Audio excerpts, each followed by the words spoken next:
कैसा लग रहा है बेटी जब मुझे एसआई तो बनी है तो? मुझे तो बहुत अच्छा लग रहा है, इतना खुशी हो रहा है कि मैं बता नहीं सकती। को पढ़ाया संतरेसाई स्कूल में, जिसका देन है कि एक गांव में आकर मैं किसी का बात मतलब लेके नहीं चली। गांव के लोग तो ऐसे होते हैं, कम खाते हैं, किसी का ज़्यादा चर्चा करते हैं। दरोगा साहब की मम्मी बन गई हूँ। अरे क्या अब क्या बात है। चाहिए, अब तो मैं बहुत खुश हूँ। अब तो कहीं डरने की कोई जरूरत है।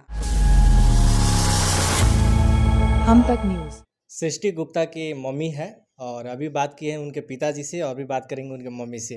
कहीं ना कहीं मम्मी का बहुत ही योगदान रहता है बेटी के प्रति और बेटी के देख रेख करने में मम्मी का ही योगदान रहता है। और चलिए मम्मी के मन में क्या है, मन में क्या लालसा है और मन में कैसा उत्साह भरा हुआ है, आइए जानते हैं। सबसे पहले तो आपको बहुत बहुत स्वागत है। आपका भी स्वागत है, धन्यवाद। अच्छा, कैसा लग रहा है बेटी जब मुझे एसआई तो बनी है तो? मुझे तो बहुत अच्छा लग रहा है, इतना खुशी हो रहा है कि मैं बता नहीं सकती हूँ। अच्छा। बहुत खुशी है। मुझे वर्दी का भी शौक था और ये इनको बढ़ाने का मेरा हौसला मेरे पापा की तरफ से था। मेरे पापा भी चर्च मिशन स्कूल के टीचर थे। उन्होंने हमको पढ़ाया संतरेसाई स्कूल में, जिसका देन है कि एक गांव में आकर मैं किसी का बात मतलब लेके नहीं चली। गांव के लोग तो ऐसे होते हैं, कम खाते हैं, किसी का ज़्यादा चर्चा करते हैं, लेकिन मुझे कोई परवाह नहीं था। अपनी बेटी और बेटी, मेरे दो बेटी और दो बेटियां हैं। मुझे बहुत शौक था। मैं प्राइवेट स्कूल में चारों को डाली, उसके बाद से मैं हॉस्टल, और उसके बाद से फिर निकाल के मैं मतलब एक दो को अपने ही पास रख ली शहर में। उसके बाद से इन लोग को बाहर निकाली 10th बाद। आज जो मुझे देखने का बहुत अच्छा मौका मिला। अब घर में वर्दी आ गए। जी, अब वर्दी का भी बहुत शौक था। अच्छा। ये तो बोलती थी मुझे दरोगा पसंद नहीं है। तो ऐसे में बातों बात में हम लोग मैं बैठी हुई थी इसके साथ, तो फॉर्म निकला हुआ था, तो कह रही है मम्मी कि हमको दरोगा हम निकाल लेंगे लेकिन हमको नहीं जाना है। ये बीपीएससी पे हमको बस फोकस है, हम किसी चीज़ पे नहीं करेंगे। तो हम बोले ठीक है, तुम फॉर्म भरो और निकाल लेना, मत जाना, मुझे दिखा दो। तो आज देखिए बहुत अच्छा हुआ। अच्छा, आपका सपना पूरा हुआ। जी, जी, मेरा सपना वर्दी का पूरा हो गया और मैं आशा करूँगी कि फिर आगे भी बढ़ेगी। अच्छा, जब वर्दी पहन के जब आएगी आपके पास और वो टोपी आपको पहनाएगी तब उस समय कैसा लगेगा? बहुत अच्छा, बहुत अच्छा। मैं क्या बताऊँ कि मुझे तो इतना मतलब ये फीलिंग हो रहा है। मैं ये भी अपनी बेटी के साथ-साथ मैं आज भी बोलती हूँ और मैं बोलूँगी कि ये सब दुनिया वालों को कि अपनी बेटी को आगे बढ़ाएँ शिक्षा स्तर पे, कोई रोक-टोक नहीं दें। और ये माता-पिता का बहुत बड़ा योगदान होता है बाल बच्चों को पढ़ाने में और आगे बढ़ाने में। अच्छा, उनको पढ़ने में ज़्यादा फोकस कराती थी कि घर के काम कराने में? मैं काम तो बिल्कुल नहीं कराती थी। अच्छा। पापा भी इनके बोल देते थे काम करो, तो मैं लड़ती थी इनके पापा से। अच्छा। मैं बोलती थी कि नहीं बेटी नहीं, तुम हम हैं ना, हमसे करवाइए, हाँ। जितना होगा मैं उतना करूँगी, लेकिन मेरी बेटी काम नहीं करेगी। अच्छा। कि आज ये मतलब दिखना पड़ा है मेरा वर्दी जो।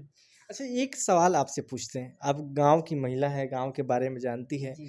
और कहीं न कहीं जब अपनी बेटी के जब शहर में भेज के पढ़ा रही थी, तो गाँव की औरतें जब पास में बैठती है 4 औरत, तो कहीं न कहीं एक घर के बारे में चर्चा होती है कि फलना की बेटी वहाँ पढ़ती है, क्या करेगी, नहीं करेगी, ये तो मन के लोगों में होता था। आपको डर नहीं लगता था? नहीं, हमको डर नहीं लगता था। ऐसे मैं औरत लोगों से बहुत कम बोलती थी। मैं अच्छा। बहुत कम बात करती हूँ।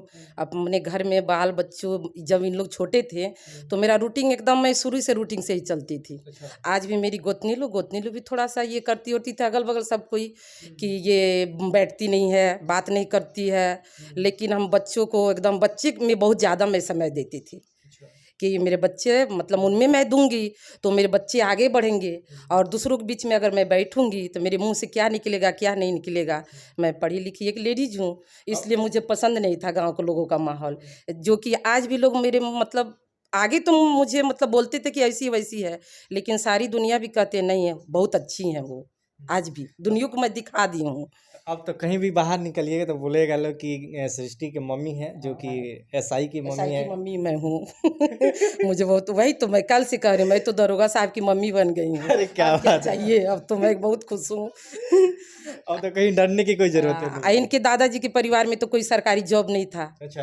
तो दादाजी तो मतलब स्वर्गीय मर गए, दादी भी मर गईं। अच्छा। लेकिन मुझे बहुत शौक था कि दादाजी का सपना तुम लोग को पूरा करना है। बहुत मानते थे दादाजी, बहुत मानते थे। दादी भी बहुत मानती थी।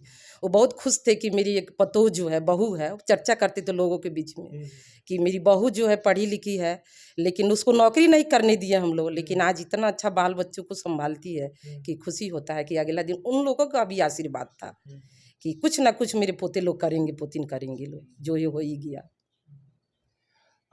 ये थी सृष्टि गुप्ता जी की कहानी और फैमिली का, जो कि एक दर्द भरी हुई कहानी है। कहीं ना कहीं पूरे स्ट्रगल करके यहाँ तक पहुँची है और लगातार अपनी जीवन में मेहनत करके पहुँची है। तो इनकी कहानी से आप क्या सीखते हैं ये आप पे डिपेंड करता है। इसे निगेटिव निकालते हैं या पॉजिटिव निकालते हैं ये आप पे डिपेंड करता है। कहीं न कहीं जो भी समाज में लड़कियां हैं, अगर अपने आप को एक अलग तरीके से पहचान बनाती है तो कहीं न कहीं वो दिन रात मेहनत करती है और सबसे अलग हट के करती है। यही है इनकी कहानी। इनकी घर है पटखौली है और ये कहीं न कहीं इस गाँव की स्थिति भी बहुत दयनीय है। रास्ता भी है तो ठीक से आने-जाने की नहीं है, जो कि हमको आने में यहाँ तक की दिक्कत हुई है। बाकी कहानी आप तक पहुँचा है, कहानी कैसी लगी और इस वीडियो को ज़्यादा शेयर करिएगा ताकि ज़्यादा लोगों तक पहुँचे। चलिए फिर मिलते हैं दूसरे वीडियो में, तब तक के लिए जय हिंद।